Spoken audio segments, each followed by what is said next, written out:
Questions? Frank, you guys had a little dip in the third quarter, which is kind of happening a lot lately, but how happy are you with the way you responded this time and hit a lot of big shots down the stretch? Yeah, we definitely did. We executed better, and we had some possessions in the first half where we scored, but weren't necessarily playing the right way, and much of it we did, but we had too many where we didn't play the right way, and that was a big focal point of our halftime talk that it's got to be consistent. That's why we're having these little droughts that have been costly for us the last 3 or 4 games. So I felt like our guys really tried to play with the pass the second half. We had 34 assists, probably one of our biggest totals of the year, and resulted in the shot quality going up. Frank, the last 6 minutes of regulation, they didn't get a field goal. They over 8 in the overtime. Was your defense that much better? Did you see the improvement you're looking for in that point in the game? I did. It's all we talked about for the last 48 hours, and I did see improvement during that stretch. They missed a couple open looks, throughout that stretch, but for the most part, the defensive intensity was really good, and I think we're really committed to getting a W tonight. The way that fourth quarter ended, it kind of had some feelings of the way that this team's ended games before. How did the team overcome that in the overtime period to pull away and still the win? Well, you just hit the reset button. The one play was the layup we gave up in transition. You got a 2-point lead with the ball.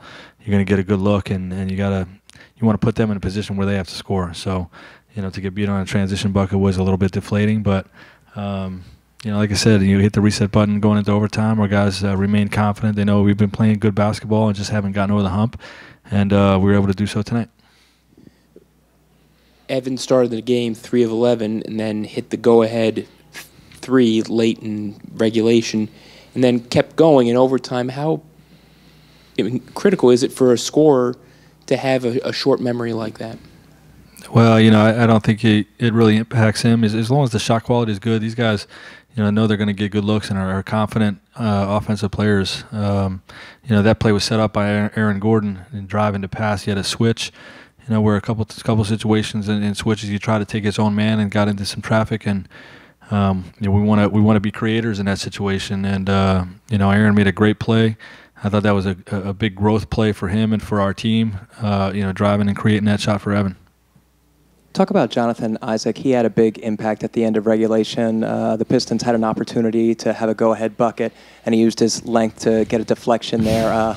How did that feel, seeing him out there contributing? Well, you guys all saw what I've been talking about. His length is legit, and it's going to be a difference maker for our basketball team for years to come. And we had around 15-minute minutes restriction, so he was at 14 and change, and we're able to use him in a couple 10 seconds or whatever, 0.4 right there, made an impact on that 0.4 seconds play. Teams have lost games in that situation. And, obviously the last play of the game, we had him in there, contesting Tolliver's 3 and forcing a miss there too. So, just him being out there changes us.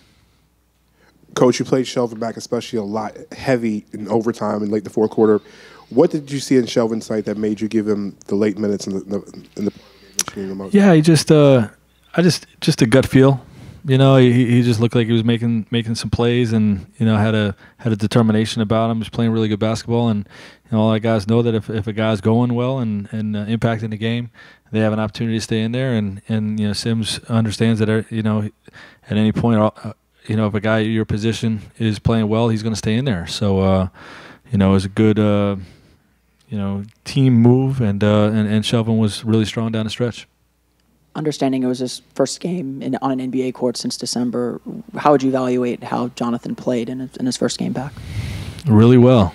He was a step late on a couple defensive plays, but really got his hand on a lot of balls and changed a lot of plays on the defensive end. I thought he forced one shot early in the game, but you're trying to get a rhythm and all that stuff, and knocked down a big 3 in the corner in the second half. So I was very pleased with how he played. Will he play tomorrow night, Frank, in the second night of a back-to-back? I've not talked to the medical team yet, but I believe so, yes. Yes, thank you. Thanks.